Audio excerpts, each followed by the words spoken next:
This video is sponsored by Ram Ram Group of Companies, co-sponsored by Nature House and भैया G silver coated इलायची। दोस्तों, एक होता है समर्थन करना, किसी भी पॉलिटिकल पार्टी का आप समर्थन करते हैं तो गलत नहीं होता, लेकिन एक होती है चाटुकारिता।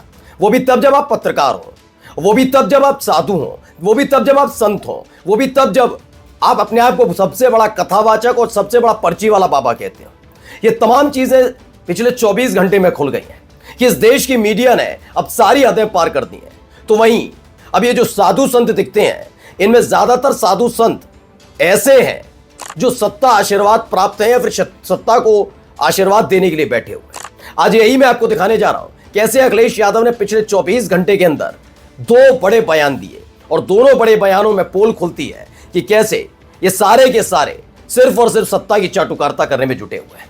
पहला नाम आता है एक न्यूज चैनल का, जिस न्यूज चैनल ने भगवाए हिंद जैसे बयान को लेकर एक ऐसी भाषा शैली का इस्तेमाल किया जो कम से कम एक पत्रकारों से उम्मीद नहीं की जाती, लेकिन जिनकी मानसिकता गंदगी से भरी हुई है, बजाई हुई है, उनसे आप क्या उम्मीद कर सकते हैं वो भी दिखाऊंगा। लेकिन अखिलेश यादव ने बाबा बागेश्वर, माफी चाहूंगा बाबा बागेश्वर क्यों, धीरेन्द्र शास्त्री, उसकी पर्ची निकाल दी है कि वो आदमी कैसे माहौल क्रिएट करता है, कैसे एक सत्ता से आशीर्वाद और पोषित होकर काम कर रहा है। ये तमाम चीजें। नमस्कार, मैं हूं प्रज्वल गौतम और आप देख रहे हैं खबर चौक। हाल ही में आपने देखा यादव बनाम ब्राह्मण वाला संघर्ष, जबकि एक छोटी सी घटना थी, उस घटना को बड़ा शांति के साथ निपटा देना चाहिए था, लेकिन उसके बाद इस पूरे घटनाक्रम को इतने तेजी के साथ बढ़ाया गया। सोचिए, सत्ता आशीर्वाद इतना तेज था, सत्ता का आशीर्वाद, कि इस बयान को लगातार इस पूरे घटनाक्रम को एक जाति वर्सेस जाति कराया जा रहा था और इस पर खुश हो रहे थे। वो बात अलग है, जब वो बैकफायर किया तो कहने लगे कटेंगे नहीं तो पटेंगे वाला करिए, कटेंगे तो पटेंगे हो जाएगा, इसलिए वो बैकफुट पर आने लगे। लेकिन तब तक वो इतना ज्यादा रायता उसका फैल गया कि वो संभाले नहीं संभल रहा है।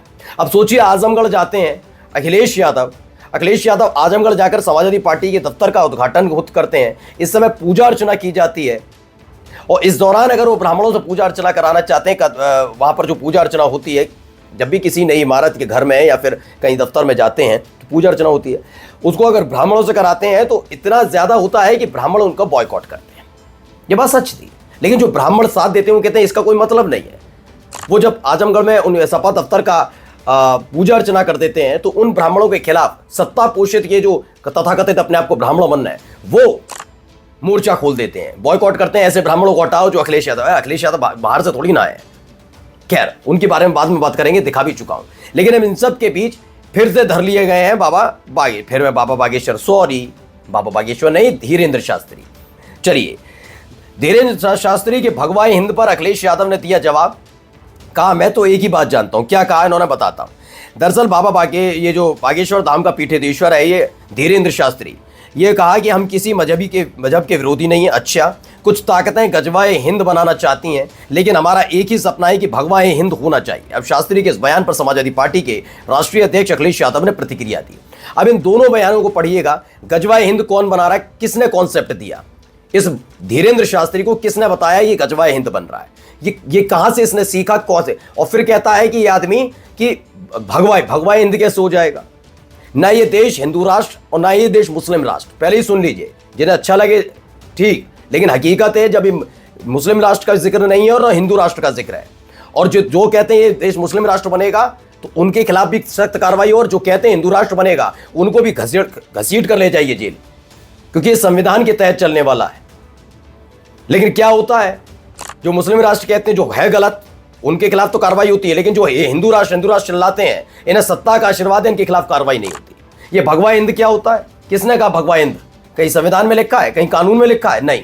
लेकिन इस आदमी के खिलाफ कार्रवाई नहीं हो सकती, क्योंकि इसके यहाँ जो कार्यक्रम होता है तो नरेंद्र मोदी डायरेक्ट आते हैं, तो क्या कहा जाएगा। खैर, इस पर अखिलेश यादव ने जो कहा उसको पढ़ लीजिए, और जो बता रहा हूं उसे सुनने के बाद अगर आपको लगता है कि अखिलेश यादव ने गलत कहा तो कमेंट करिए जरूर। मैं तो एक ही चीज जानता हूं, सच्चा रास्ता ही धर्म का रास्ता, वही सनातन का रास्ता है। सुनिए, अन्याय करने वाले सनातनी नहीं हो सकते।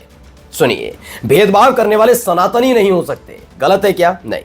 बच्चों से राजनीति कराने वाले वो सियासत कराने वाले लोग सनातनी नहीं हो सकते। कि लोग कपड़े पहनने से कोई बाबा योगी नहीं बन जाता। विचार और आचरण से बनता है, क्योंकि बुनियादी सवालों पर चर्चा नहीं करनी है। अच्छा, क्या जानता है ये धीरेन्द्र शास्त्री, कितनी जानकारी है इसे अर्थव्यवस्था की, कितना जानता है कि रोजगार कितना मिला, कौन है ये धीरेन्द्र शास्त्री, ये इसने अपनी पर्ची कभी निकाली है, ये कितनों की पर्ची निकाल लेता है, आप खुद सोचिए कैसी मानसिकता के तहत इस देश के अंदर धर्म का इस्तेमाल किया जाता है। और ऐसे लोग आगे बढ़ के, क्यों बाबा राम रहीम क्या करता है, कैसे वो हर बार बाहर आ जाता है लोकसभा और राज्य विधानसभा के चुनावों के दौरान, कैसे पेरोल मिल जाती है, और क्यों ऐसा होता है कि डेरा सच्चा सौदा जो उसने आश्रम बना रहा अड्डा जहां पर बच्चियों के साथ बदतमीजियां हुई, दरिंदगी हुई, वो डेरा सच्चा सौदा बीजेपी को सपोर्ट करने की कहता है। कैसे हो सकता है इतना आसान? ये आपने कभी सोचा है? इतने अनुयायियों का प्रभाव डालने वाला व्यक्ति कैसे इस्तेमाल कर रहा है? और ये सब सारे के सारे इनको कोई फर्क नहीं पड़ता।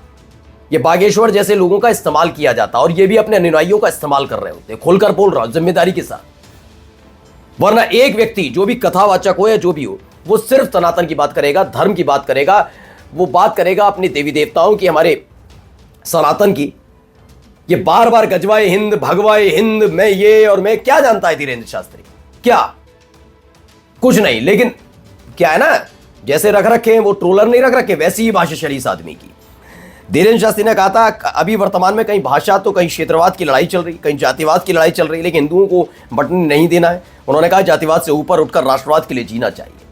तो कौन नहीं जी रहा राष्ट्रवाद के नाम पर? इसे आदमी को मालूम नहीं है ये कहां चला गया था उस समय जब पहलगाम आतंकी हमला हुआ था? तब पर्ची क्यों नहीं निकाली थी इसने? क्यों नहीं बताया था इसने?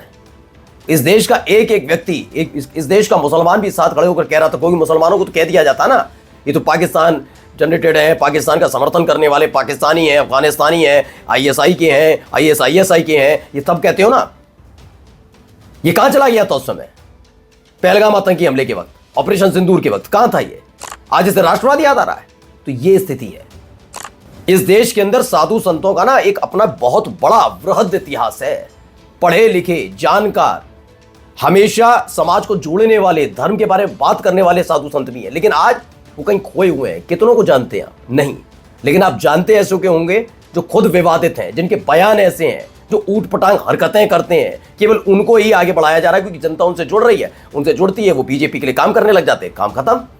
इसीलिए उन्हें आगे बढ़ाया जा रहा है। मैं तो कहता हूं कहां है वो जो शंकराचार्य को गाली दे रहे थे और धमकी दे रहे थे? कितने गिरफ्तार हुए? शंकराचार्य सनातन परंपरा के जीवित भगवान के तौर पर माने जाते हैं। 4 शंकराचार्य हैं और चारों को यही माना जाता है। लेकिन गाली दी जा रही थी, धमकी दी जा रही थी, लेकिन गिरफ्तार हुआ कोई नहीं। जो धर्म का पाठ पढ़ाएगा उसको नहीं, जो बीजेपी वाला पाठ पढ़ाएगा वो पसंद आता है। एक झटके में अखिलेश यादव ने पोल खोल कर रख दी। अब आपको दिखाता हूं भगवाए हिंद और कैसे एबीपी न्यूज ने भगवाए हिंद वर्सेस कटवाए हिंद जैसे शब्द का इस्तेमाल किया। आप एक पत्रकार के उम्मीद कर सकते हैं ये शब्दावली? देखिए, पढ़िए एबीपी न्यूज की खबर। ये भगवाए हिंद कहां से निकला? ये इस आदमी ने बोला, बागेश्वर ने। एबीपी को चाटुकारता का इससे बड़ा मौका मिला नहीं, उसने सारी हदें पार कर दी। उसने कहा भगवाए हिंद, तो कटवाए हिंद कहां से आ गया? कहां से आ गया? सोचिए इनकी मानसिकता कितने गंदी और गलीज किस्म के लोग इस समय न्यूज चैनल में बैठे हुए हैं। कितनी गंदी और घिनौनी बातें लिखते हैं। इन्हें कतई शर्म नहीं आती कि ये क्या लिख रहे हैं, क्या बोल रहे हैं। अपने देश के समुदाय के बारे में बोल रहे हैं, अपने देश के नागरिकों के लिए लिखते हैं ये सारी। और इसी से इनकी दुकान चलती है। नमस्कार। New public inter college Lucknow, admission open. For more information call 0522 282232 और 7755 089585।